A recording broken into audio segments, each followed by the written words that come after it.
Dahil dito kontrolado din ang presyo ng isda at ito din ang dahilan kung bakit mataas ang presyo ng galunggong. Mga kababayan, hindi dapat naghihirap ang Pilipinas. Hindi dapat ganito kamahal ang mga pangunahing bilihin tulad ng bigas. At higit sa lahat, hindi dapat nagugutom ang mga Pilipino. Wala silang malasakit sa taong bayan, lalo na sa mga mahihirap.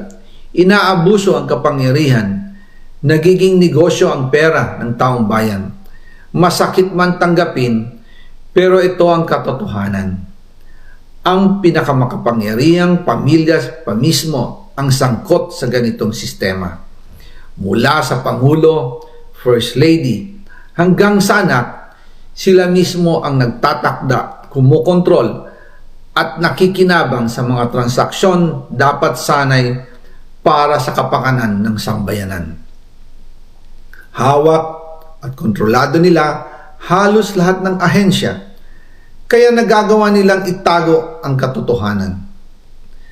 Sa mga susunod na araw, marami pa po mga remedies naman po, technological remedies. Like sa amin po, nagkabit ho kami ng parang maliit micro cell site sa loob ng bahay ho namin para mahagip po yung cell site. So, pero ho, sa mga far-flung areas, gumagamit ho sila ng technology like yung Starlink. Yan po ang number one technology ngayon in the far-flung areas. At yan din po yung kanilang direction ngayon kasi technology available na po. Eh bakit nga po sa bahay ko meron ng Starlink eh. May Globe pa. Pinagsama-sama ko na po yung tatlo eh. Bakit ganun pa rin po ang serbisyo, Mr. President?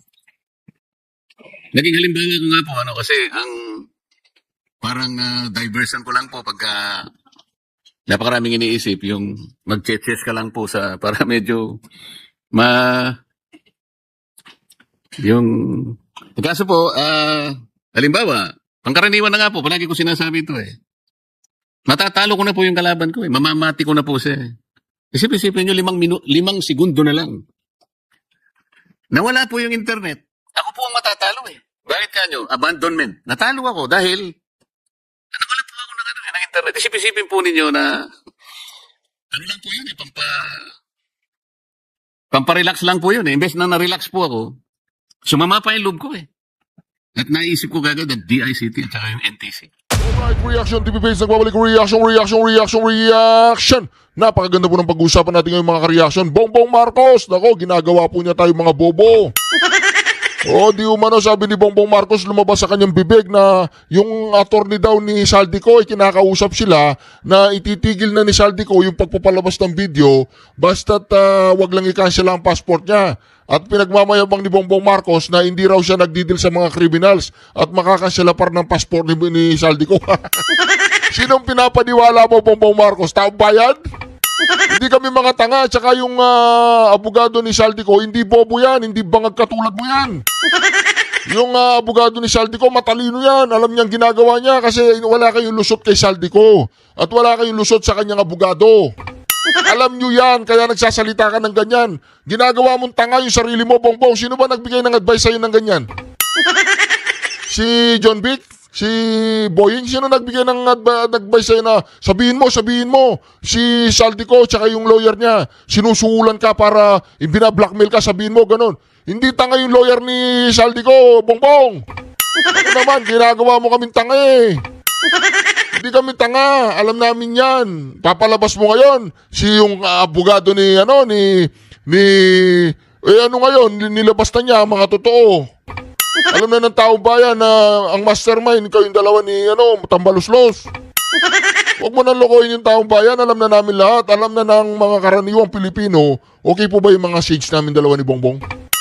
Okay, bagay, o sige. I-shades ko siya para hindi ko makita si Bongbong at hindi niya ako makita. Kasi sumasakit ang mata ko pag nakikita ko siya. Pakinggan po natin naman kasinungalingan na naman ni Alam mo, madidimanda ka pa niyan, Bongbong Marcos, libel. Patunayan mo na binablockmail ka nila niyan. Ididimanda ka nila libel. Pagbaba sa presidente, may libel case ka. Sabagay sa libel yata, mura lang naman ang piyansa no? Pero yung gagawa sila ng bagong batas na kapag ang presidente siya yung nag-fake news, gagawin siyang barangay tanod, gano'n. Ito mga karyaso, pagyan natin, kawawa naman. araw po sa inyo lahat. Magandang araw din. Ito patuloy sa aking pagre-report sa inyo tungkol sa mga development sa mga kaso na hinggil doon sa mga flood control project. At i-report ko po na ngayong araw yung AMLAC, yung Anti-Money Laundering Council, Ano? nakakuha na po ng 2 freeze order. Nako. This brings the total amount of assets frozen to about 12 billion pesos. Kasama po dito Konti lang yan, Brad. Konti lang. 12 billion, konti lang. Hinahanap namin 1 trilyon. Konti lang yung 12. O, tsaka ano lang yan eh. DPWH lang yan eh. Sa ano daw, sa anong tawag dito? Sa custom, hawak daw nila yung presyo ng bigas. Tsaka presyo ng pangunahing bilihin. Ako.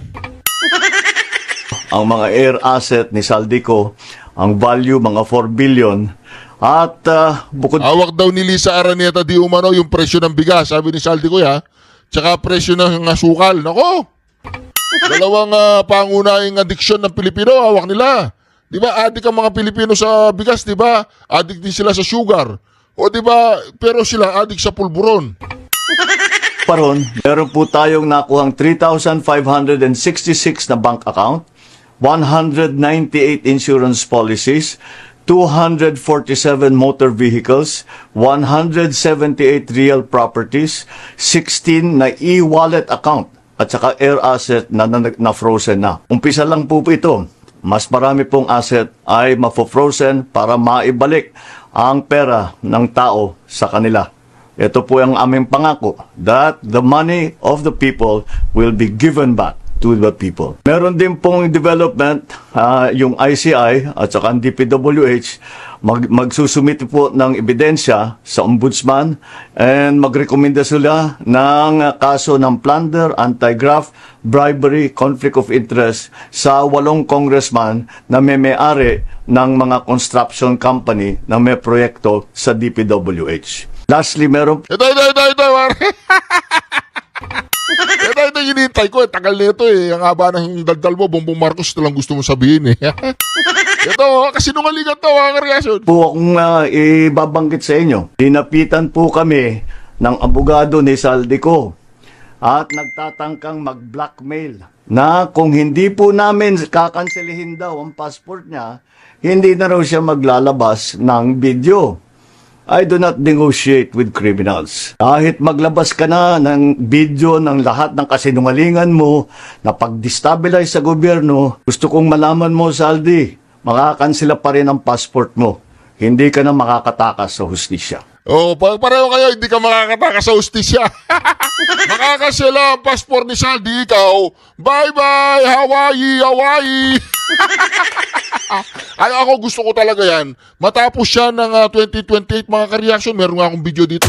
Ayan o, pinag-aandang ko ng 2028, Sara Marcoleta. Ayan o, Sara Marcoleta, 2028. Kasi gusto ko matapos yung katarantaduan ni Bongbong Marcos sa gobyerno eh. Yung hanggang 2028 siya eh.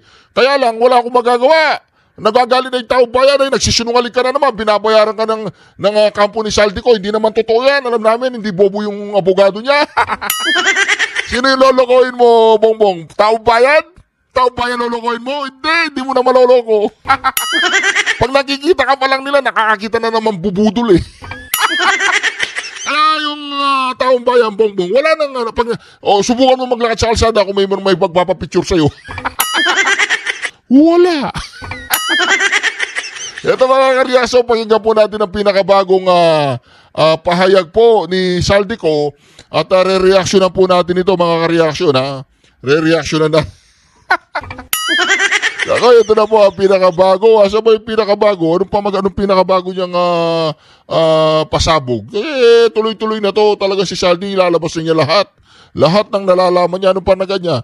Panoorin, narito po ang huling bahagi. Oh. Di ba may huling bahagi pala eh? Oh, ito na ba yung huling bahagi? Narito po yung huling bahagi. Ito, panoorin natin itong huling bahagi. SOP collections sa Bureau of Customs na umabot sa 11 billion pesos. Nako! May 9 billion pesos collection mula sa sugar. Ang kita mula sa importasyon ng SOP collections sa Bureau of Customs na umabot sa 11 billion pesos. Nako po! May 9 billion pesos collection mula sa sugar. Ang kita mula sa importasyon ng sibuyas na hawak naman ni Martin Araneta. Tinawagan daw siya ni First Lady Lisa Marcos at ipinapatigil ang investigasyon. Na sa First Lady Lisa Marcos mismo ang may hawak sa mga rice importers. Dahil pala sa dami ng SOP at remittance na ipinapasa sa bawat transaksyon. Ang pinakamakapangyarihang pamilya pa mismo ang sangkot sa ganitong sistema.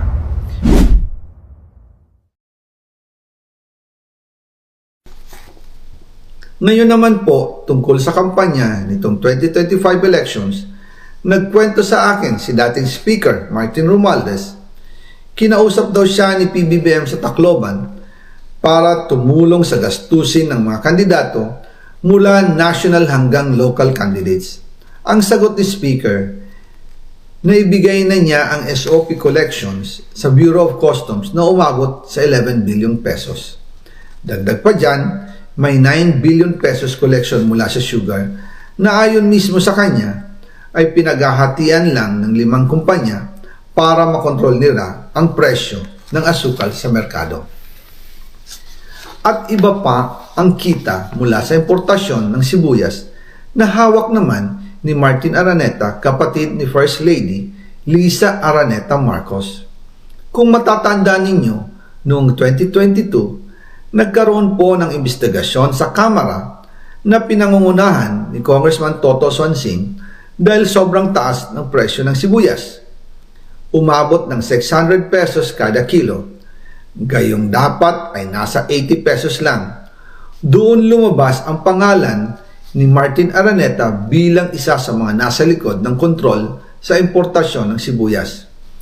Pero hindi po natuloy ang investigasyon. Ang sabi ni Speaker, tinawagan daw siya ni First Lady Lisa Marcos at ipinapatigil ang investigasyon. Kaya walang natuloy at walang naparusahan. Dahil pala, kontrolado ng kapatid ng First Lady ang importasyon ng sibuyas. Ganito rin po ang nangyari sa bigas. Noong April 2023, nagsimula nang tumaas ang presyo ng bigas. Kaya iminungkahi ko kay Speaker Martin Romualdez na kung pwede ay mag-angkat tayo ng 13 million metric tons para sa buong taon. Ang layunin ko po ay mapababa ang presyo ng bigas sa 22 pesos kada kilo. Pero hindi po ito inaprubahan ng Pangulo noong sila ay nasa Clark.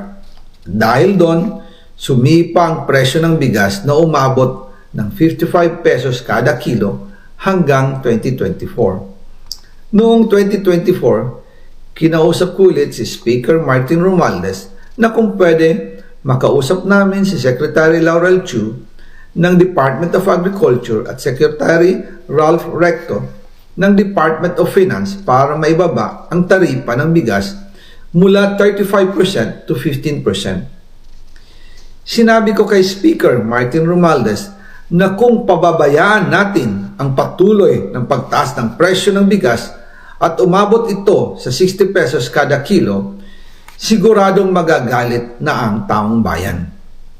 Posibleng magrevolusyon na ang mga tao at tiyak na maapektuhan dito ang mga kandidato ng administrasyon sa 2025 elections. Isa sa mga patunay na hindi na masaya ang taong bayan ay ang pagbaba ng approval rating ng Pangulo noong panahon na iyon dahil sobrang taas na ang presyo ng bigas. Nangyari po ang meeting at halos inaabot kami hanggang alas 2 ng umaga, nakikiusap, nagpapaliwanag. Buti na lang, matapos ang matagal na negosasyon, pumayag din sila. At di nagtagal, inanonsyo na rin sa publiko na ibaba ang ng buwis sa bigas. Ngunit, matapos ang 4 hanggang 6 na buwan, hindi pa rin bumababa ang presyo ng bigas. Kahit ibinaba na ang taripa nito, kaya iminungkahi ko kay Speaker Romualdez na magpatawag ng investigasyon tungkol sa bigas sa pamamagitan ng Quinta Committee hearings. Habang iniimbestiga nito ng Quinta Committee, na pinamumunuan ni Congressman Joey Salceda, bigla na lang itong pinahinto ni Secretary Kiko Laurel Chu matapos niyang ipakita ang isang confidential report. Nakasaad dito na si First Lady Lisa Marcos mismo ang may hawak sa mga rice importers. Ayon kay Secretary Laurel, maaapektuhan daw ang First Lady kung itutuloy ang investigasyon dahil kasama raw nila sa Vietnam visit ang ilang importer ng bigas at nag-dinner pa raw sila roon. At nung araw din yun, tumawag si Congressman Sandro Marcos kay Speaker Romualdez upang ipatigil ang House investigations tungkol sa bigas as instructed ng Pangulo. Magkasama kami ni Speaker Martin Romualdez nang tumawag si Congressman Sandro Marcos. Dumating din si Secretary Laurel Chu. Teka lang po, kung hawak nila ang kartel ng bigas at pinapangako ni Bongbong Marcos na pabababain niya ng 20 pesos ang bigas at hindi niya napababa ng 20 pesos ang bigas, nasaan ang point doon? Hawak mo ang kartel na kaya mo namang iligtas. Kahit hayaan na natin ang bigas, huwag na tayong kumita sa bigas. Basta't yung presidente, natupad niya yung pangako niyang 20 pesos.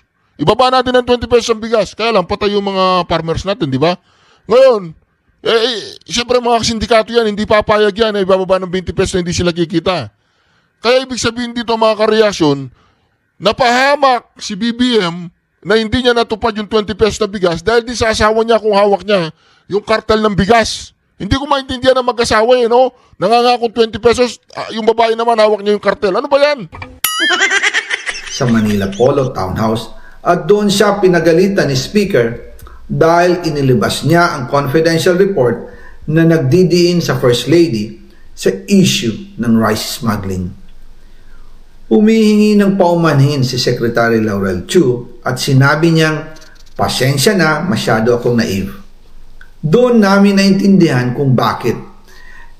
Kahit ibinabana ang import tax ng bigas mula 35% to 15%, ay hindi pa rin bumababa ang presyo sa merkado. O di ba binaba nila yung tax? Tuwang-tuwa si Palaka.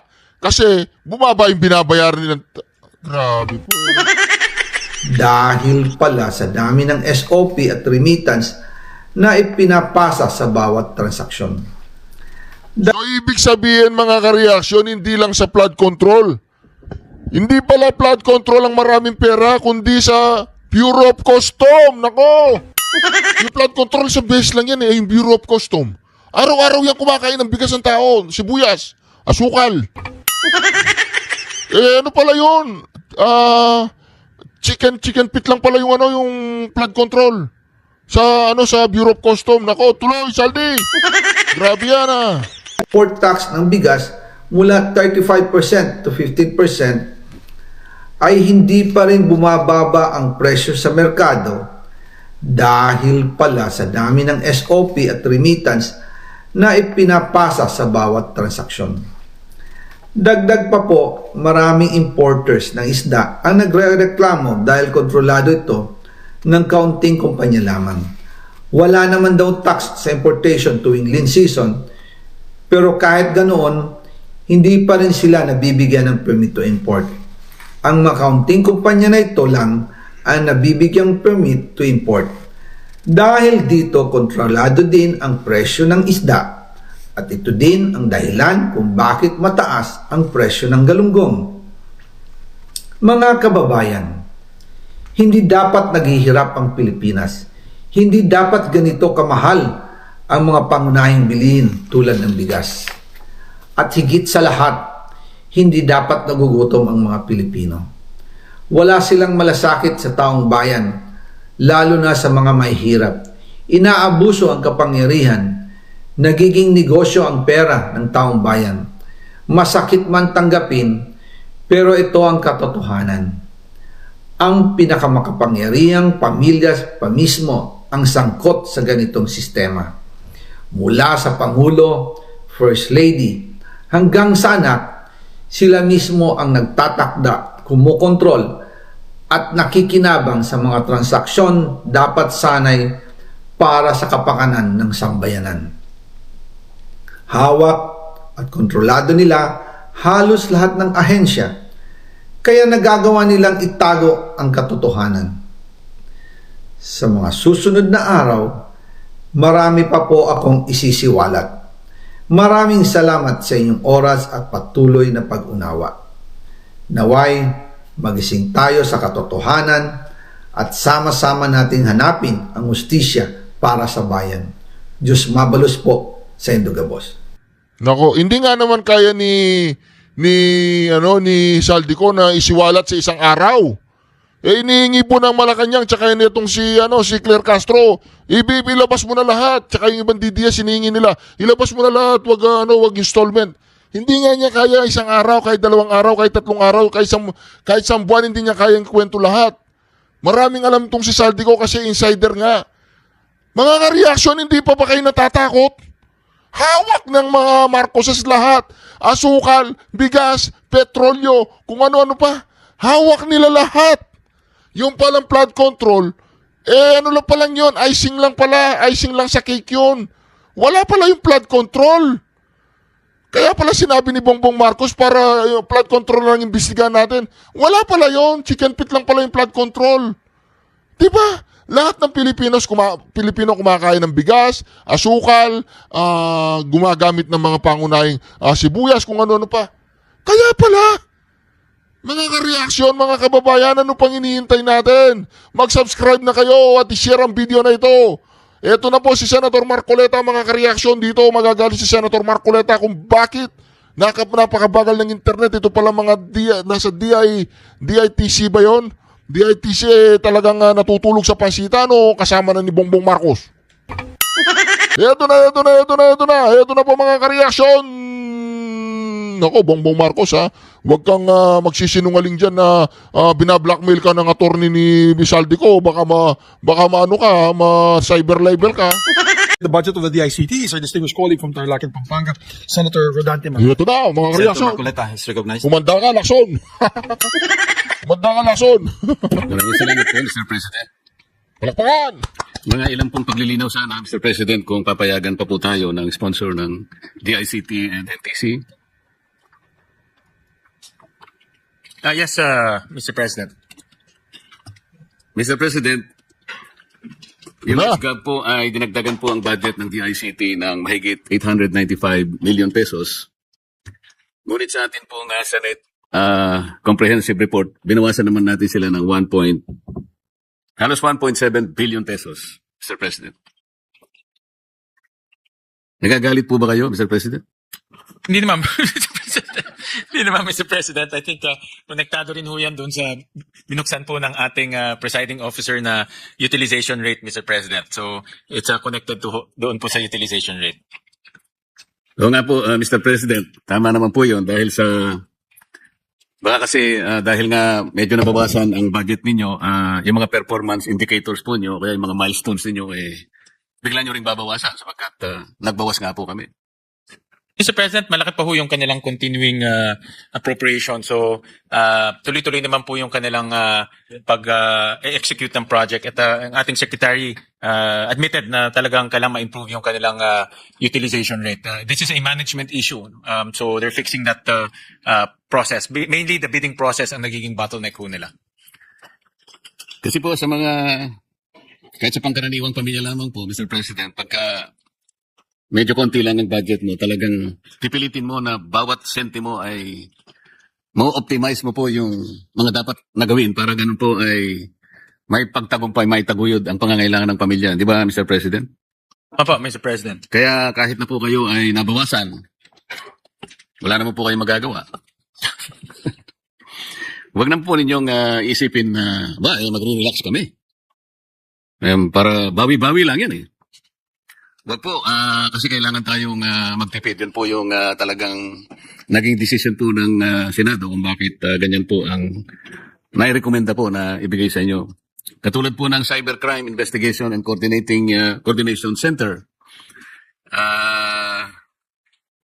Mula po sa HGAB na 573 million ay naging 457 na lang po kayo. So, yung 116 million budget cut po ay hindi po nyo gagamitin na pambawi. Baka sakali pong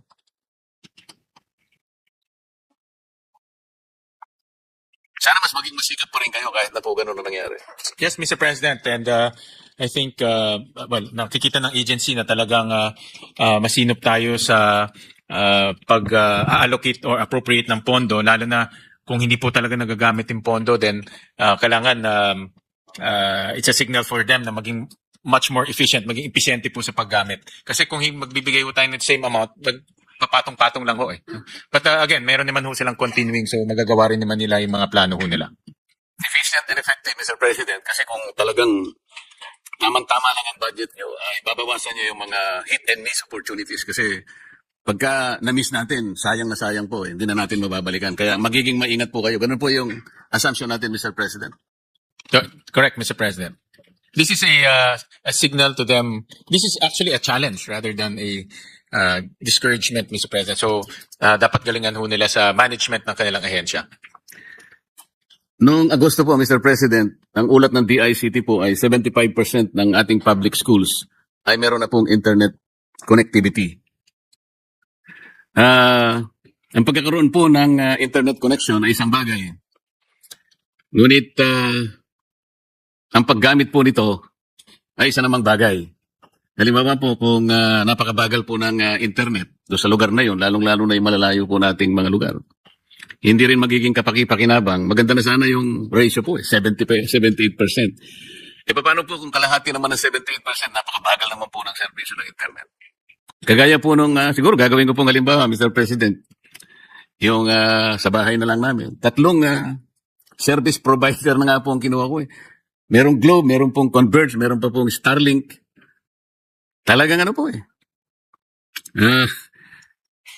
Mahirap na lang na i-belabor pero kung halimbawa po sa lugar namin na hindi naman po masyadong malayo, paano kaya kung ikumpara pa natin doon sa malalayong kanayunan ng ating bansa? Ano po ang may offer po nating parang payo na lang sa kanila? Para kahit na gano'n ang kanilang nagiging kalagayan, Mr. President, ay sa pagtulog nila, napanaginipan lang man lang para sumaya naman ang kanilang buhay. Paano kaya ang gagawin natin? Actually, Senator Marcoleta, Mr. President, iba-iba hong pagkaalam ko sa mga ganitong issue, iba-ibang lugar, iba-iba po yung situation. At dapat po mapag-aralan po sa inyong lugar kung ano po yung naging dahilan. May mga issues kasi like for example po sa village po ng aking magulang, ayaw ho nila magpatayo ng cell site doon. Kaya wala rin ho cell site sa loob ng village. Dahil yung pinakamalapit na cell site, malayo, no? I think kilometers away. So, iba-iba po yung situation. Kaya mas maganda ho kung maibibigay po kay Secretary sa DICT po yung inyong area. Hindi na yung bahay niyo ho, in area lang. Para po makita ho nila ano yung situation and they can coordinate with the telco. So, may mga remedies naman po, technological remedies. Like sa amin po, nagkabit ho kami ng parang maliit micro cell site sa loob ng bahay ho namin para mahagip po yung cell site. So, Pero ho, sa mga far-flung areas, gumagamit ho sila ng technology like yung Starlink. Yan po ang number 1 technology ngayon in the far-flung areas. At yan din po yung kanilang direction ngayon kasi technology available na po. bakit nga po sa bahay ko meron nga Starlink eh. May Globe pa. Pinagsama-sama ko na po yung 3 eh. Bakit ganun pa rin po ang serbisyo, Mr. President? Naging halimbawa ko nga po kasi ang parang diversion ko lang po pagka napakaraming iniisip yung nag-chess ka lang po para medyo yung kaso po halimbawa ang karaniwan na nga po palagi ko sinasabi ito eh matatalo ko na po yung kalaban ko eh mamamati ko na po siya eh. Isip-isipin nyo 5 segundo na lang nawala po yung internet ako po ang matatalo eh bakit kanyo? Abandonment natalo ako dahil nawala po ako ng internet isip-isipin po ninyo na ano lang po yun eh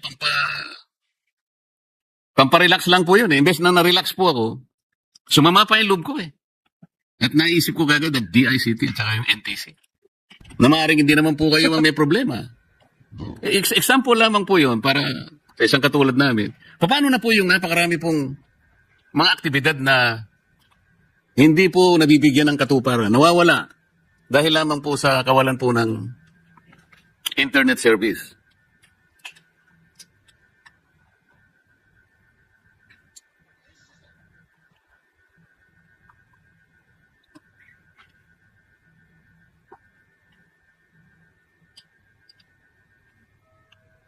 Okay.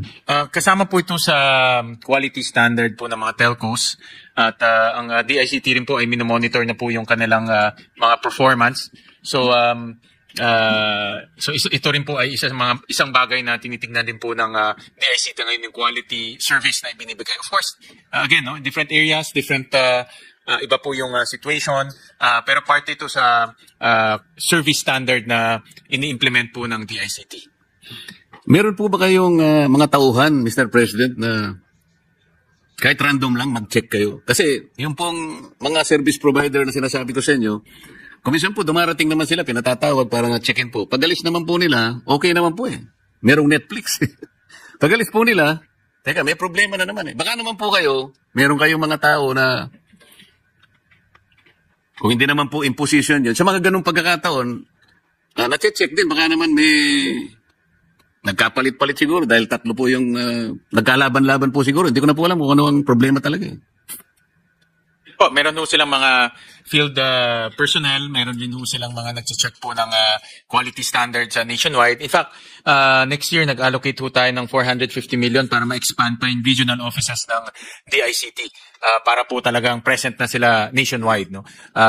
Sila siguro isa sa pinakabatang ahensya po ng ating pamahalaan, kaya ho isa sa mga inilagay ho natin sa budget ay itong kanilang regional offices. So para nationwide masisigurado ho nila na maganda po yung serbisyo.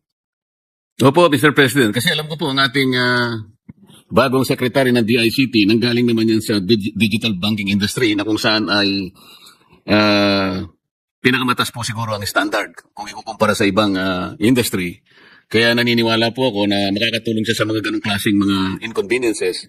Pero kung sakaling ma-check mo yung bahay ko, Mr. President, doon mga asahang ibabalik namin yung binawas sa'yo. Mr. Chairman, kung magpapakain daw kayo, magpapakape, pupuntahan mo kayo ni Secretary mismo para ma-check niyo ho. Opo naman, kung pakapi-kapi lang, pagpasensya nyo na po yung 3-in-1. 3-in-1 lang po ako, Mr. President. Dito po sa National Fiber Backbone po, Mr. President. Dito po sa mga datos na ini-indicate po ng NEP, 90% po ng National Fiber Backbone, Phase 2 at saka Phase 3, as well as 50% po ng NFB Phase 4, ay dapat po naisagawa na po ng 2024. Last year po yun. Pero yung actual data po, Mr. President, ang accomplishment rate po ng National Fiber Backbone, Phases 2 and 3, ay nasa 59% lang, at ang Phase 4 po ay parang uumpisahan pa lang. Ano po ba ang plano rito, Mr. President? Na dapat sana ito po ay backbone talaga eh. Pag sinabi nating fiber backbone, napakalaki po ang role na gagampanan nito. Siguro po, kagaya ito rin ng National Grid. Kung pag-uusapan po yung pagsusupply ng kuryente sa ating bansa, hindi po matatawaran ang napakalaking ibubunga nitong National Fiber Backbone, Mr. President. Bakit ganun po ang naging performance?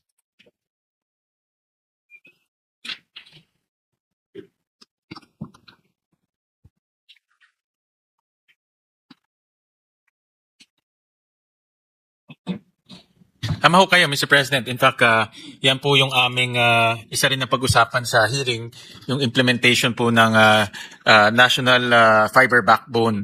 Maganda ho yung konsepto because magkakaroon ho ang gobyerno ng sariling fiber backbone.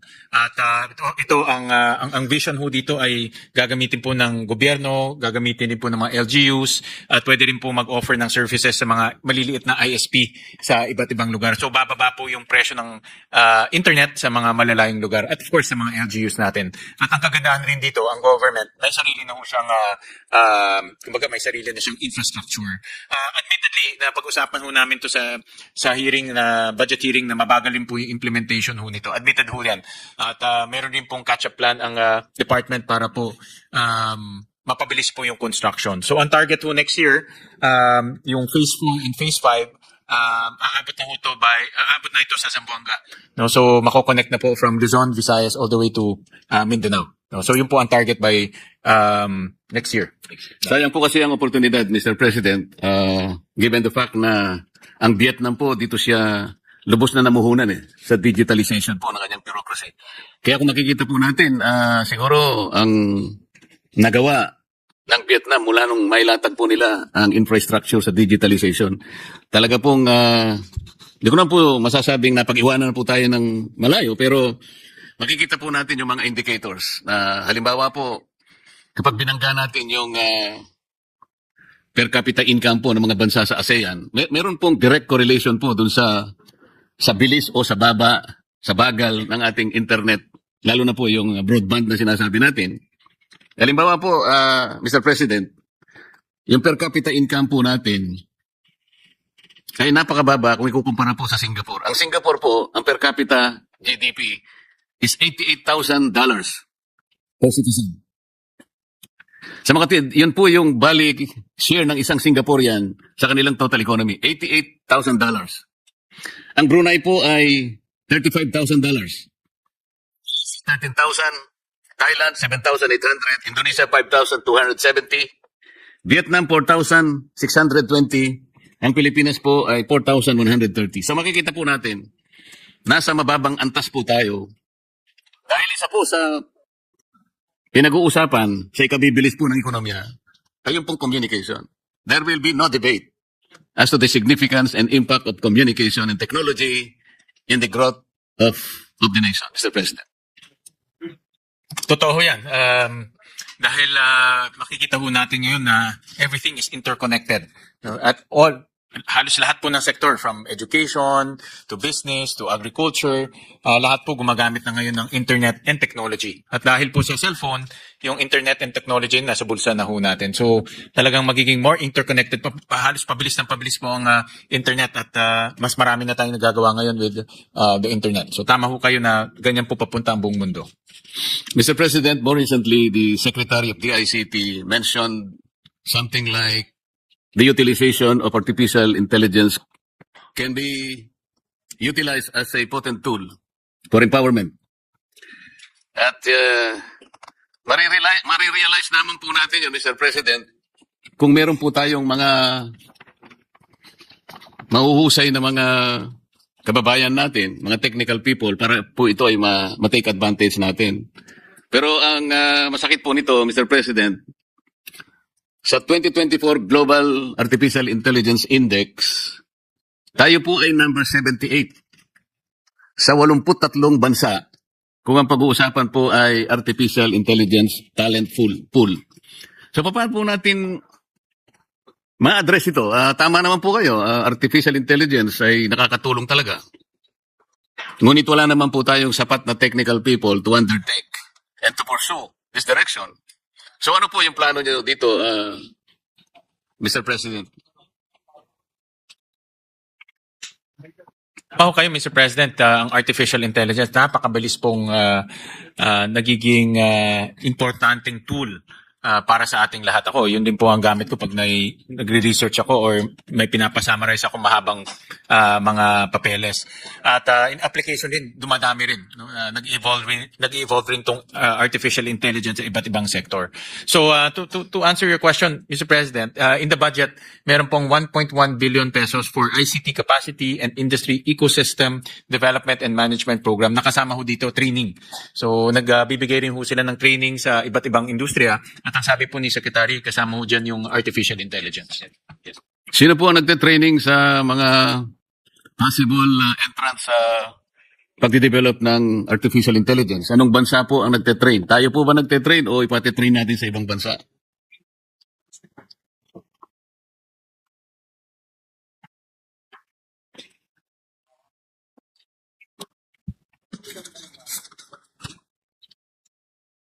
Yes, Mr. President, meron ho silang mga partners, kausap po nila yung mga Google, mga OpenAI, mga malalaking AI firms. So ito po ay kinakausap nila para magbigay po ng training sa ating mga constituents, government employees. I remember during the hearing na pag-usapan din natin to, na meron din silang mga training sa ating mga government employees kung paano gumamit po ng technology. So meron na silang direction na magturo at mag-train ng AI sa mga government employees at yung mga gusto ring matuto. I'm happy to hear that, Mr. President.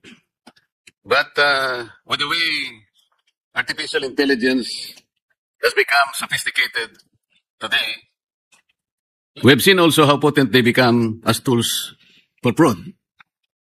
Kamakailan lamang po, may lumabas pong mga deepfake video na parang pinalilitaw ang ating Pangulo ay nagdidirect ng military acts against another country. At ito po ay kumalat sa social media.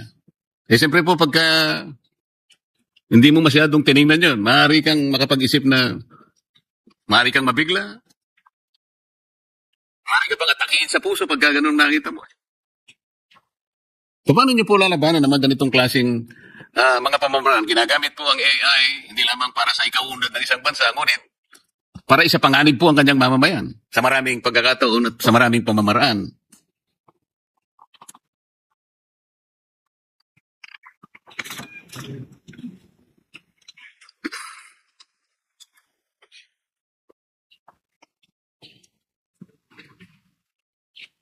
Actually, malaking usapin ho yan. In fact, nag-iisip rin ako mag-file ng batas para po magkaroon ng at least some form of regulation or light regulation po sa paggamit ng AI. Iniisip ko ho kung gagawa ka ng mga AI videos or AI pictures, dapat may accountability at i-disclose mo na AI yan dahil talagang napakahirap pong minsan na ma-detect kung AI siya o hindi. Lalo na ngayon, nag-improve ho talaga yung technology.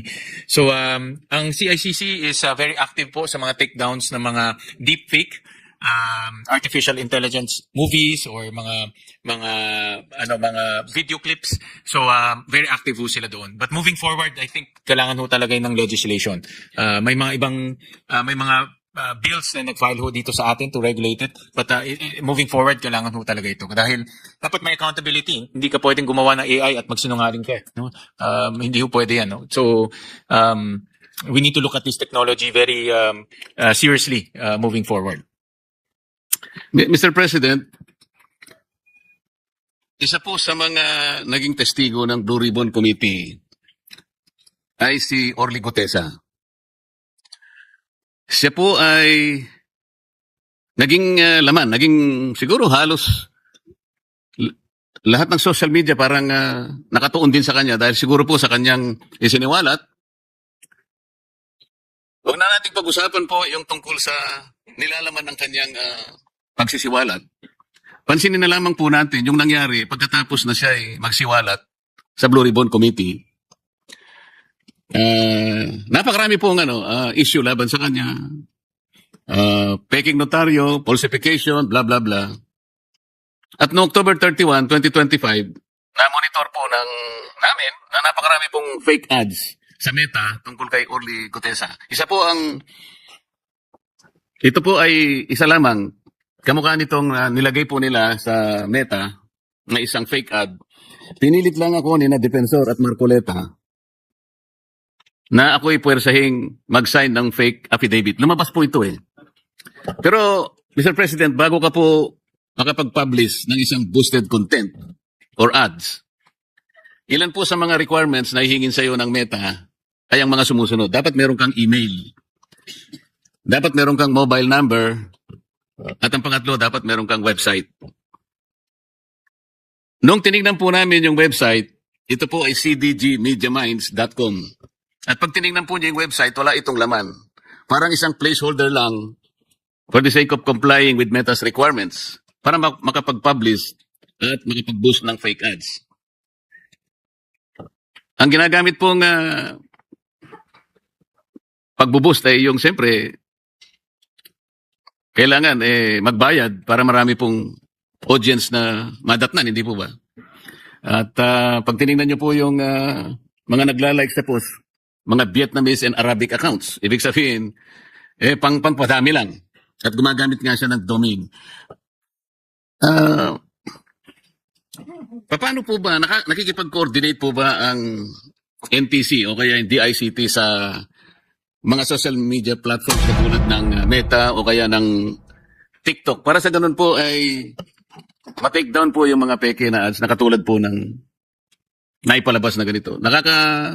Pagbigay ng maling impormasyon na ililigaw, nalilin lang po yung mga mamamayan. Kasi wala pa namang ginawa eh. Si Gutesa ng ganon, pero parang pinalilitaw na meron na. Kung sakali pong may ginawa siya talagang ganon, wala man na lang sana natin sa totohanan. Hindi po yung uunahan na lang, nami-mislead po yung ating mga mamamayan. Yun po yung punto. Ano po ba yung mga measures na ginagawa ninyo para sa ganun, nakapagsimula na sa Meta halimbawa, o sa TikTok, ano po ang mga pwede niyong gawin para ito po ay mawala kagad? Dahil hindi naman po totoo. Ang good news po, Mr. President, Senator Marcoleta, ang DICT meron po silang tinatawag na green lane dito po sa mga platforms. Namely, Meta, Google, and ByteDance. Ito po yung TikTok. So ito po naman yung tatlo talagang very popular na ginagamit po ng, actually hindi lang ng Pilipino kundi ng buong mundo. So meron po silang access dito po sa mga platforms na ito, at kung meron po mga dapat i-report or dapat i-take down, meron po silang access sa platforms, sa mga ganitong platforms. In fact, itong mga platforms na ito ay may opisina sa Singapore, in which pinupuntahan rin ho nila, no? Kung kailangan puntahan. Pero in this specific example, Mr. President, wala pong assistance na nakuha kami mula sa NTC or sa DICT. Kami na rin po ang gumawa ng kaukulang pag-iimbestiga. Hanggang sa matukoy po namin na isang individual na nagtatago sa pangalang Luis Orbon.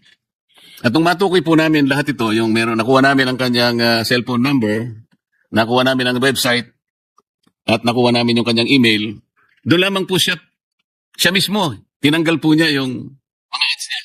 Sa mga tweet, Mr. President, kinakailangan ding magsumikap ang isang mamamayan. Ang hinahanap po kasi ng mamamayan ay maproteksyonan sila. Paano kung halimbawa, yung mamamayan na lang ang gagawa ng paraan para proteksyonan niya yung sarili niya, nawawala po yung pananagutan ng Estado na maproteksyonan ang lahat ng mamamayan. Sa mga kapatid, baligtad po ang nangyari. Hindi naman sa lahat na lang ay iaasa natin sa pamahalaan, Mr. President. Ngunit, katungkulan din ang pamahalaan na siya nang maunang mag-initiate ng lahat ng pamamaraan. Lahat ng mga bagay na ito ay malabanan kagad. Pantulong na lang po yung individual initiative po ng taong bayan, Mr. President. Mr. President, ang CICC, pwede rin po nilang ma-report itong mga ganitong cases. Meron ho silang hotline. Ito yung hotline 1326, Mr. President. So, accessible po ang CICC sa mga taong na biktima ng ganitong mga deepfakes, itong mga artificial intelligence pictures. Talagang very challenging ho dahil ngayon anyone can become an artificial intelligence artist, no? Pasimple, nagiging very simple na yung platform para gumawa po ng mga artificial intelligence, no? So pero kung mayroong mga taong nabiktima ho nito, pwede nilang i-report sa CICC, and within 24 hours meron na pong feedback. Mr. President, noong pong budget briefing ng NTC, halos isang buwan na ang nakararaan, ay nagtanong po ako tungkol dun sa ICT modernization project nila na nababahagi po sa dalawang components. Ito po yung Global System for Mobile Communication or GSM, Active and Passive Monitoring Equipment, at may kasama pong Network Benchmarking Equipment. Ito pong dalawang components na ito ay nagkakahalaga ng halos 1 bilyong piso, Mr. President. At ang project na ito ay na-approve po ng 2021-2022. O halos 3 at 4 na taon na po ang nakararaan. Tinatanong ko po noon, bakit po yung network benchmarking na nagkakahalaga po ng 300 million ay napagalaman po ng representasyon ito na ang nag-supply pala itong EBIS solution. At ang EBIS solution naman ay bumili lamang sa Versatest Company na nung panahong yon ay nagkakahalaga lamang ng 24 million. May kasama na pong test drive vehicle yon. Para lamang po masiguro ko na tama na ganun halaga nga ang pagkakabili nung panahon na yon, 2021-2022, ay pinag-iusapan ko ang aking isang kaibigan na kontakin niya yung Versatest Company kung magkano ngayon ang set nung network benchmarking equipment. Lumalabas po sa panahon natin ngayon, kasama na rin po yung drive test vehicle, 40 million po. So parang totoo po na 24 million lang nung panahon na bilhin yun. Bakit po 390 million? Ngayon po, para maging maiksi lang po ang pagtatanong ko ng panahon na yon, sinikap ko pong at nagtanong nga po ako kung operational po yung mga equipment na yon. Ang sabi naman ng NTC, operational. Nung tinangka ko pong itanong sa kanya para purbahan natin kung operational, ang sabi nila ay hindi po namin pwedeng matest ngayon because of the problem of power supply. Hindi ko po maintindihan yung mga ganong pangangatwiran, Mr. President. Yung power supply po kasi nabibili yung kahit saan eh. At kahit kailan. Ito po ay binigyan ko po ng konting din, Mr. President, dahil sa kahalagahan po nitong mga equipment nito, sa akin pong pagkakaalam, dahil ako po yung nagtanong, ano bang gamit nitong dalawang components na to? GSM Active and Passive Monitoring Equipment at Network Benchmarking. Nagagamit po pala ito sa maraming bagay. Napaka-importante po ng gamit ito. It can be used to combat terrorism. At nagagamit din po sa mga calamities. Yung pagbaha, yung mga paglindol na yan, halimbawa may mga natabunan mga kababayan o kaya may nalunod sa baha. Nagagamit po pala itong mga ito eh. Sana kung talagang operational po ito, Mr. President, ang dami pong nangyari. Nasakuna. Sa Mindanao po, nauna yung lindol. Pagkatapos, pumunta sa Cebu ang lindol. Pagkatapos, binaha pa. Kung totoong operational po ito at nakagagamit talaga, nakakatulong po. At portable naman po ang mga gamit na ito, Mr. President. Bakit hindi po nagamit ito? Kung operational sila, bakit hindi po natin patunayan na operational sila? 3 sets po kasi ito, Mr. President. Ang isa po ay inassign sa NICA, meron po isa sa PSG, at yung isa ay nananatili sa NTC. Ito po yung mga gamit nila, Mr. President. Restoring communication, connecting the disconnected. During a typhoon or flood, cell towers often collapse, power fails, and fiber lines get cut, meaning people can call for help. By deploying portable GSM base station on vehicles, drones, or backpacks, victims' phones can reconnect to the network even if only for text or calls. They can send SOS messages, location pins, or voice calls. Example po, Mr. President. A stranded family on a rooftop can use their phone to send an emergency message once a drone carrying temporary GSM signal hovers above. That single reconnection can trigger a rescue operation immediately. Yung mga drones naman po for search and rescue operations, the drones are equipped not only with cameras but also with thermal sensors to detect body heat at night or through debris. Loudspeakers to communicate safety instructions, mini GSM, repeaters to extend mobile signal coverage. I can go on and on, Mr. President. Pero bakit wala man lang tayong nabalita na nagamit ang napaka-importanting mga equipment na to save lives? Ngayon po kung ang dami ko pong gustong itanong, I can even test the NTC sa bawat sagot po niya sa mga tong na ito kung talagang operational o hindi itong mga bagay na to. Kasi po if you are unable to competently answer all these questions, baka I might ask the good sponsor to defer momentarily consideration of your budget. Bakit po hindi kayo nagbigay ng report? Ito naman po ay pinangako ninyo. Pinangako nila, Mr. President. October 22 po yan eh. So, mahigit pong 1 buwan. Para sana hindi na humaba ang pagtatanong na ito. Bakit naman po ayaw niyong magbigay ng report sa kabila ng lahat na kayo po'y nangako naman na magbibigay po kayo ng report para ma-address po natin itong problema na ito? Kasi po, Mr. President, kaya pala, base lamang po sa mga datos, Mr. President, kaya pala hindi talaga maging operational. Nagkulang po sa training eh. Isa po sa requirement dito, meron pong training sa Israel. Ang problema, nakita ko po sa communication ng NTC, pinalabas po nila, doon sa sagot nila sa Commission on Audit, nakapag-training yung mga ilang tao na kanilang nilista sa Israel. Pero sa datos po na nakuha ko, Mr. President, ito po ay mga text messages na nakuha ko. Hindi po nangyari ang training sa Israel sapagkat hindi pumayag ang Ministry of Defense ng Israel. Tama po ba yun, Mr. President?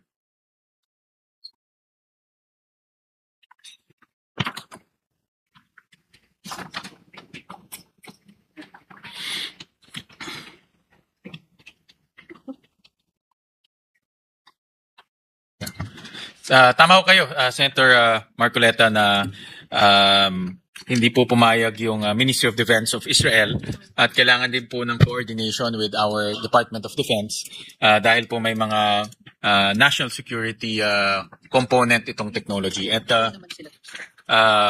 willing naman po ang NTC to give you a briefing in confidence because of that national security component. Pero eventually po, naayos rin po yung mga papeles, natuloy naman po yun yung training. Hindi nga po natuloy ang training, Mr. President. Kaya kanina po, sa pagtatanong ni Senator Risa,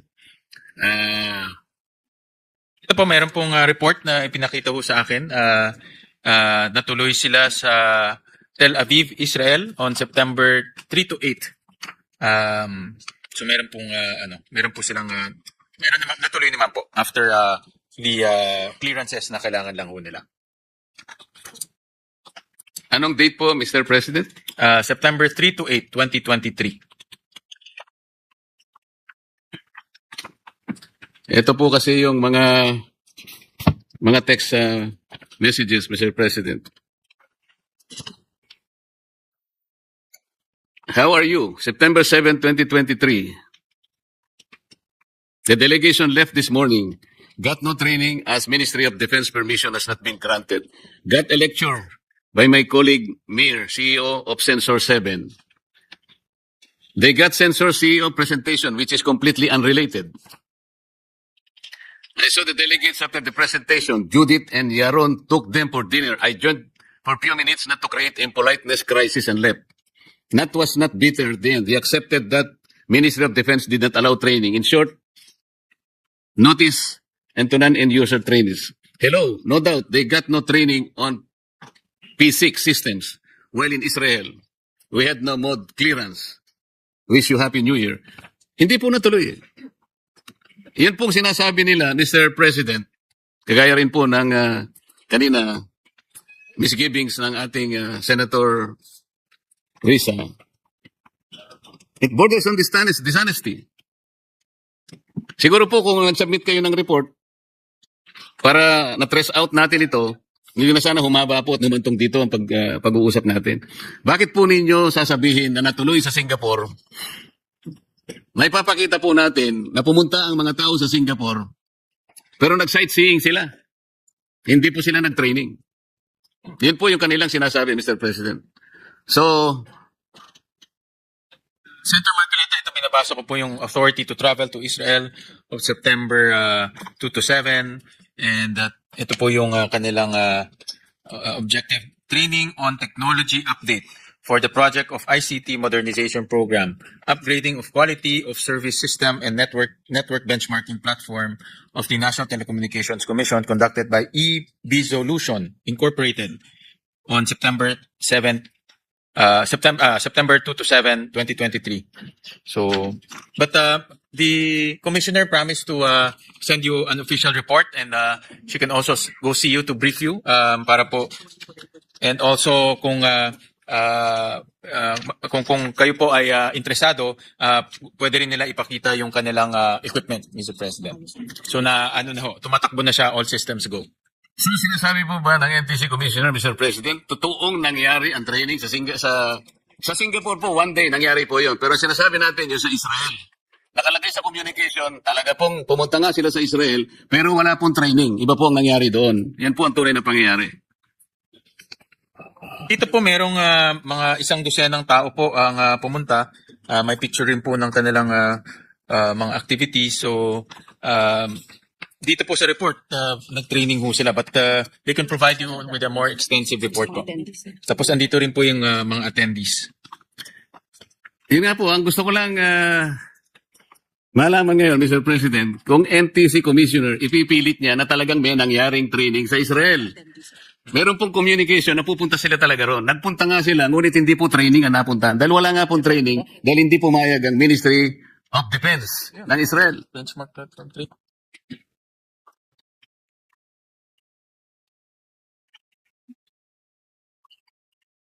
Rin po ito, may certification rin po na as attachment.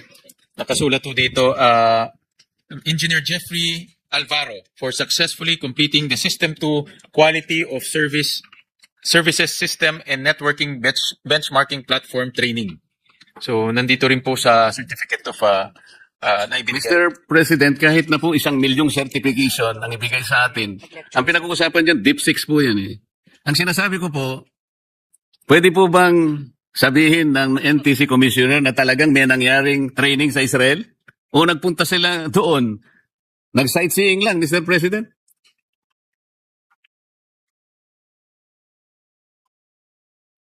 Wait lang daw yung certificate, walang nakalagay na sa Israel. Hindi po yung sa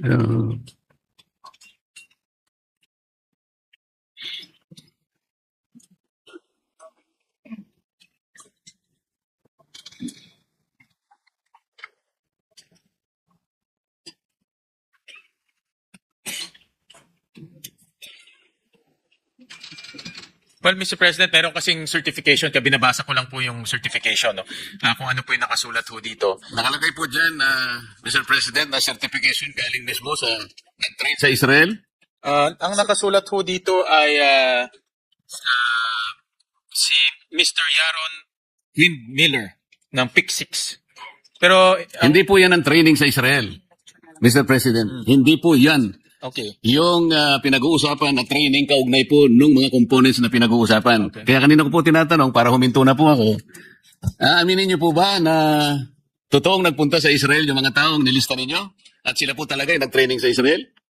Well, ang explanation ho sa akin, Mr. President, yung mga tao pumunta ho doon, may lecture ho silang inattend, at meron din po silang training. Dito na yung training. Meron din silang training na ginawa ho dito. No, dahil nga, gaya ng sinabi niyo po, hindi ho pumayag yung Ministry of Defense ng Israel. Yun nga po eh. Oo. Kapag hindi pumayag ang Ministry of Defense, kahit kailan hindi makakapag-undertake ng training sa Israel. Tama, Mr. President? Misleading ho kasi itong certification. Misleading po talaga. Kaya, ang sabi ko nga po, kung ipipilit ng NTC Commissioner, baka pwede nating isiro na lang ang budget nila. Oo. Gusto ko lang na malaman kung magtutotoo po kayo eh. Kanina po nagsisentimiento na si Senator Risa. Eh, hindi kayo forthright sa inyong... dito po, it already borders on dishonesty. Well, Mr. President, ako naman, in fairness naman kay Commissioner, she was explaining, ako binabasa ko lang po yung attachment. Hindi, kayo po wala, hindi po kayo kasama rito, Mr. Sponsor. Oo. Nagkataon lang po kayo ang sponsor, kaya kayo po yung Kasi kinakausap I'm not ko. privy to the activity. Pero ang explanation ho sa akin, pumunta ho sila sa Israel, nagkaroon ng lecture, dahil hindi ho pumayag yung Ministry of Defense. Pagbalik niya ho nila dito, nagkaroon ho ng training sa equipment and more lectures po. Yun po yung sequence of events, Mr. President. So yun po, ako binabasa ko lang ho yung Senator Marcoleta. Opo, ako'y nalulungkot. Kaya medyo mislead ako kasi nakasulat ho dito training eh. Pero lecture pala yung nangyari ho doon. Hindi po talaga training yan. Kung pag-uusapan po yung training na rin require para po magamit po natin yung dalawang equipment na binili. Napakahalaga pa naman ang gampanin ng dalawang equipment na yun. Kung hindi magagamit dahil sa kawalan ng training, baka pwede ko pang ipakita sa NTC Commissioner, Mr. President, na nagmamakaawa nga sila na bumalik doon pero ayaw nang pumayag talaga eh. Kaya po walang training na nangyari. Para po naman malaman natin kung talagang po ayaw po ninyo talagang aminin ng direkta, pwede po ba niyan sagutin, kung nasagot po ninyo to, baka maniwala kong operational yung mga Additional equipment. naman po. Totoo na nagkaroon ho ng issue with the power supply. Pero naayos naman po, in fairness. Hindi po totoo yun, Mr. President. The power supply is not the question here. Power supply kahit kailan, pwede mong bilhin yun. Tatanungin ko na lamang po ang NTC. Para lamang po ma-prove natin kung talagang operational po ang mga equipment na binili ng halos 1 billion pesos. What is the current ARFCN or ERFCN, your system is locked on right now?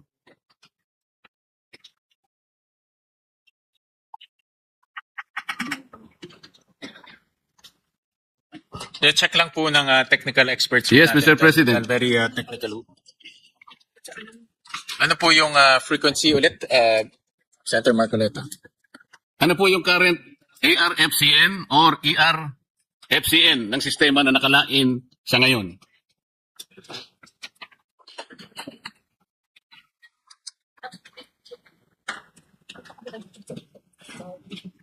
So, tatanungin lang ho natin sa mga technical experts ho natin. Number lamang po ito, Mr. President.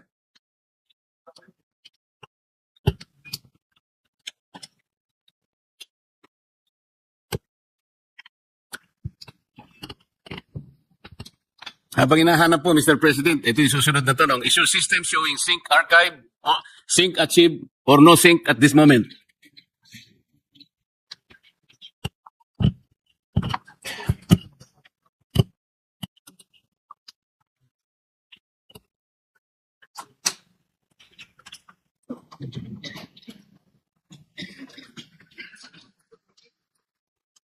Alam po ba niyo, Mr. President, kung ba't sila nagtatagal? Hindi po operational eh.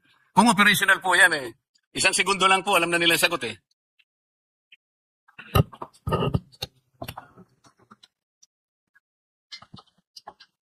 Well, unfortunately, Mr. President, ang explanation ho sa akin, hindi ho siya real-time. Hindi ho nila hawak yung... Hindi po yun ang sagot eh. Kaya nga, mapapansin natin ngayon, hindi operational yan. Ito pa po ang tanong, Mr. President, is the system decoding BCCH or PCH right now?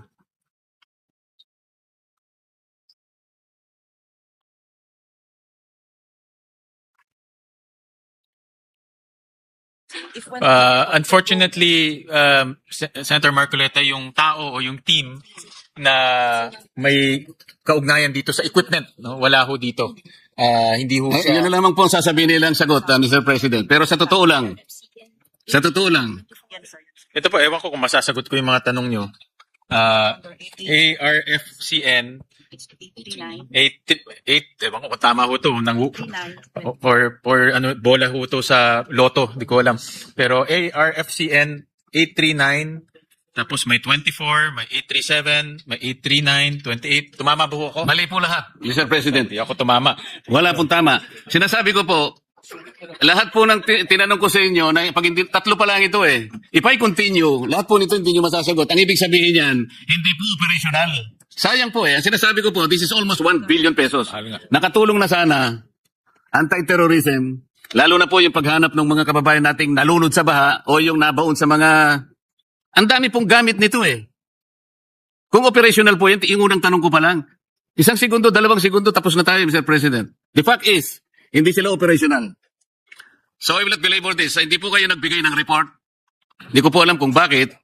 Isang buwan po yun. Naghihintay po ako. Ang binigay po ay submission ng DICT. Ito po. Para i-cover lang kayo ng DICT, Mr. President. Response to requested documents and clarification during the Senate Committee on blah blah blah. Mr. President, ito po eh, indikasyon lang ng kawalan po eh. Sabi niya, operational status of the 950 million pesos, no specific details. Cost and supplies, supplier details, the submission lacks an itemized financial breakdown. Training and knowledge transfer, no documentation on required training. Verification of functionality, no data. Ano po ba? Well, Mr. President, the commissioners here, and bukas na bukas po, magbibigay ho sila ng detailed report, including dun sa mga katanungan niyo po kanina dun sa ARFCN. Kung hindi ho nila bibigay, we won't approve their budget po. Lalo na NTC, marami itong kasalanan eh. Dahil yung SIM card registration, palpak pa ho yung implementation. Kaya ako, kung hindi ho magbibigay ng report ho sa inyo, ako na ho mismo magde-defer ho ng budget nila sa this week po. Sige po, kahit na medyo nakakayamot na po ang pangyayari, Mr. President, dahil kayo naman po sila po ang nagkulang, tatanggapin ko yung report sa 2 condition po, Mr. President. Aminin po ng NTC Commissioner na wala pong nangyaring training sa Israel patungkol dito sa paggamit ng 2 equipment ng modernization ng ICT, ng NTC. Isa po yun. Pangalawa, aaminin po nila na sa ngayon, hindi po operational ang mga equipment na to. Well, Mr. President, ang sabi po ng NTC Commissioner, doon po sa Israel, lecture ang nangyari, hindi po training. No, lecture. Eh kung ganyan po ang palagi pong sasabihin nila, hindi po kayo talaga nagsasabi ng totoo, may kahalo na pong dishonest dito. Meron naman ako nakitang picture na may lecture po. In fairness, nakaupo sila sa conference room. Andito po, we can submit to you the report. Doon po sa question number 2, whether it's operational. Tama ho kayo, matagal hong hindi siya operational, pero ngayon operational na ho. Yan po ang report ho sa So biglang naging operational ngayon? Yan ba na? Can we require, Mr. President, the NTC Commissioner to produce a certification from the government of Israel na sila talagang nag-undertake ng training, hindi yung P6 na yun na kasama lang po nila yun eh. Nag-sightseeing sila sa Israel. Yun po yung tunay na nangyari at can be proven by the facts. Nahawak ko po ngayon para hindi lang tayo humaba. Hindi, well, to clarify ho, just to be accurate doon po sa inyong katanungan, hindi ho sila nag-training. No, yun po ang sagot. Hindi pala kayo nag-training. Kaya hanggang ngayon, hindi nyo magamit. Hindi po magagamit ito without proper training from Israel. Sila lang po ang makakagawa nun. Kahit ano pong pagbabaluktot ang gawin ninyo, talagang hindi nyo mapapakinabangan ito. Sayang na sayang po. Halos 1 billion pesos. At kailangan pong magamit ito, lalo na po sa mga sakunang nangyari itong mga huling araw na ito. Kaya po nakagagalit naman na parang gusto nyo pang pasinungalingan lahat ito. Hindi ko po alam kung anong report ang ibibigay nyo sa akin. Well, Senator Marcoleta, they'll provide you kung yung update po dito sa equipment na ito, a chronology of events kung ano po nangyari. At I agree with you, tinitignan ko yung capability nitong equipment ay marami hong magagawang tulong ho sa atin, lalong-lalo na yung pag-evaluate po ng quality and data service ng mga telcos ho natin. So, they'll give you po a report, much extensive report before the weekends. Or tomorrow, actually, i-report nila tomorrow. Yes, Mr. President, at pagkakuha ko po ng report, Open din ho sa demonstration. I will confer with you, Mr. Sponsor, para makita nyo po yung sinasabi nila at saka yung sinasabi natin at kayo na pong magpasya kung ano pong gagawin nyo sa budget ng NTC. At pwede open din ho sila mag-demo kung mamarapati niyo po. Mas maganda po yun. Kailangan patunayan po nila. Bukas po, dito. So bukas po, pwede ba dalhin dito yun? Pwede ho nilang dalhin po yung equipment. At Makakapag-demo kayo bukas? Anong oras po kayo pwede? 10 o'clock. Hindi, ano yung i-demo nyo po? Yung equipment po. Dide-demo nila tomorrow. Bukas o. Kanino po equipment galing? Yung sa NICA o yung PSG? Baka mamaya hiniram ninyo. Sinasabi ko yung sa inyo. Sa kanila po mismo, yung gamit ho nila. Anong oras po? Mga 10 o'clock? I want to know the extent of the demonstration. Mr. President, marami po ito Lahat ho yun, dadalhin ho nila rin yung technical. Pwede nyo masabi, halimbawa, magbibigay ako ng 10 cellphone numbers, alam niyo kung nasaan?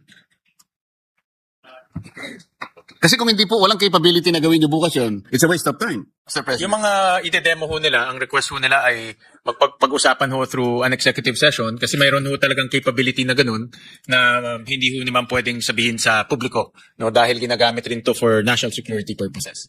But they're open ho to i-demo ho sa inyo yung capability nitong equipment. Hindi po sa akin, sa ating mamamayan yung i-demo dahil sila po ang nakita nangangailangan dyan. Salamat po, Mr. President. Thank you, Senator Salamat po Marcos. sa Bukas we see you at 10 o'clock. Si Commissioner po ang pupunta ho dito at makikipag-coordinate po sa inyong tanggapan. Salamat po sa good gentleman mula sa Pampanga at Tarlac. Mr. President, the good gentleman from Bulacan would like to make a manifestation. Senator Joel Villanueva. Senator Villanueva is recognized. Thank you very much, Mr. President, to our acting majority leader. Thank you. Mr. President, I intend to make a short manifestation, but if I may just ask one question, Mr. President, if the distinguished sponsor would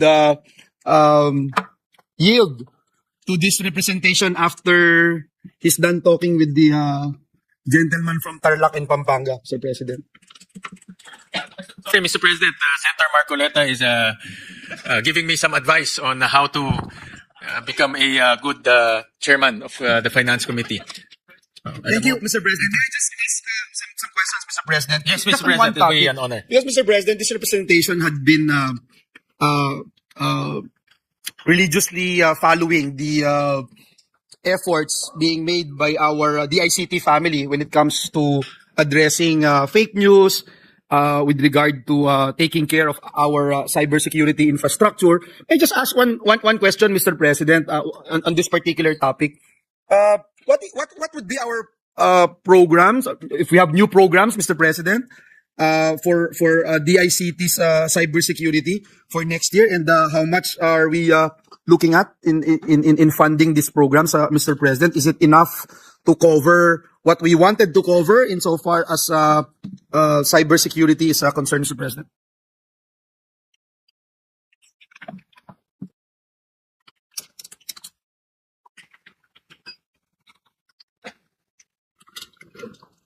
Well, Mr. President, the allocated budget for the entire CICC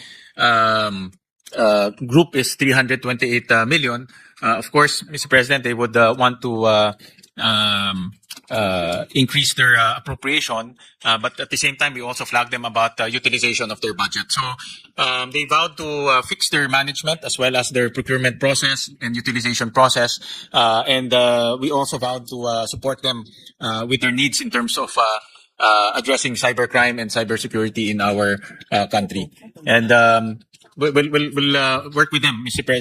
President, on how to increase their capacity in fighting cybercrime. So right now, Mr. President, if I heard it right, from CICC, the budget, this is not the net, this is already in the GAB. Is that correct? The 328 million It's the- for CICC? It's the committee report, Mr. President. The committee report, CICC, 328 million, and the reason for being is the low utilization rate. Yes, Mr. President. So, Mr. President, ano yung dahilan kung bakit ito po ba ay may kinalaman sa procurement? Ito po ba may kinalaman sa dahil kulang yung tauhan natin, Mr. President? Actually, Mr. President, yung ating ED ay bago pa lang, bago-bago, around August. And for almost 4 months, wala pong head of procurement entity. Wala po yung in charge. No? So, and they admit it, it's with this transition and some management issues, bumagal po yung kanilang procurement process. That affected their utilization. But right now, it's already been filled. Andito na po ang ED, Yeah. and meron na kayong hope, no? May head of procurement entity, which is the ED. So with that, Mr. President, yung 328 million, mukhang sure na tayo doon. But is there a way we can, or is the request remains, Mr. President, to increase the budget of CICC? Well, Mr. President, they have a pending request, so we are seeking their justification on addressing or their course of action in addressing the low utilization rate. Mr. President, I'm also aware of this particular item, yung Cybersecurity Information Infrastructure Development and Management. In the GAB for 2026, it's 682,605,000 under the GAB, Mr. President. What's the difference between the two, Mr. President? Is it included yung 328 dito ng CICC? Iba naman po ito.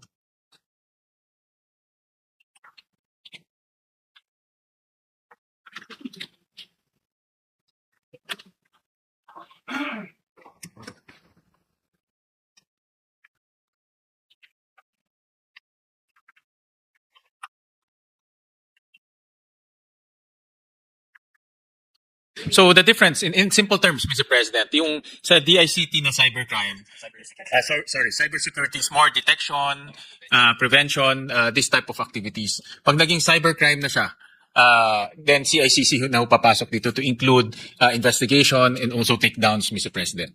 I see. So these are two different and separate items, Yes, Mr. Mr. President. And when we talk about detection and prevention, ito po yung nasa DICT, cybercrime yung nasa CICC. And may we know, Mr. President, if in these two particular items, meron pong mga tools, bagong sistema na kailangang ipatupad, equipment na kailangan bilhin. Both items, Mr. President, magkaiba po ba ito, Mr. President?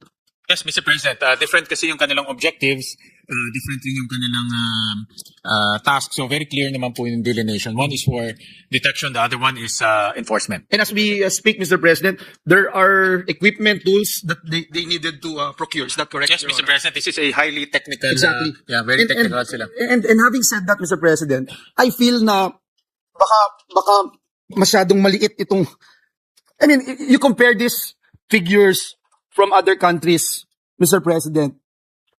Siguro kahit dito na lang sa region natin, Mr. President, decente po ba itong, 328 million is nothing compared to other countries when you talk about their government's program in fighting fake news, in Well, Mr. President, aside from CICC, ito nga yung isa pinag-uusapan natin. The different agencies, they also have their cybercrime and cybersecurity offices. Like sa PNP, meron rin sila doon. Sa NICA, meron din sila cybersecurity. In fact, ang NSA is also now transitioning into cybersecurity approaches or cybersecurity direction. Ang NBI meron din. So aside from CICC, different enforcement agencies, meron din silang cybersecurity and cybercrime prevention units. So, but ang CICC also coordinates with these agencies, and they're very specialized, mas highly technical yung kanilang capability. No, so but may mga iba-ibang offices rin tayo na addresses cybercrime and cybersecurity. I am not going to make a snap judgment now, Mr. President, distinguished colleague, kung ano yung mas maganda kasi it would also somehow appear that each and every bureaucracy agency may sarili. But binanggit nyo nga po, mas highly technical, mas highly capable ang DICT, kaya sila Department of ICT, no, Mr. President. And perhaps, if I assume, Mr. President, that even PNP and BI are also depending on CICC and DICT when it comes to fighting fake news at itong cybersecurity. Is that correct, Your Honor? Correct, Mr. President. So, the way you can describe the different cybersecurity and cybercrime units, ang CICC, very technical sila and very specialized. But what's important here, they coordinate with one another. Yeah, let me end by saying, Mr. President, that I feel that CICC and DICT can do more. I have seen firsthand how they work. My office actually would always ask them for help every time may mga complaints, Mr. President. So, ang ano ko lang, Mr. President, is kung ganito kababa, hindi na ho ako nasagot kanina, hindi na ho ako naghintay ng sagot.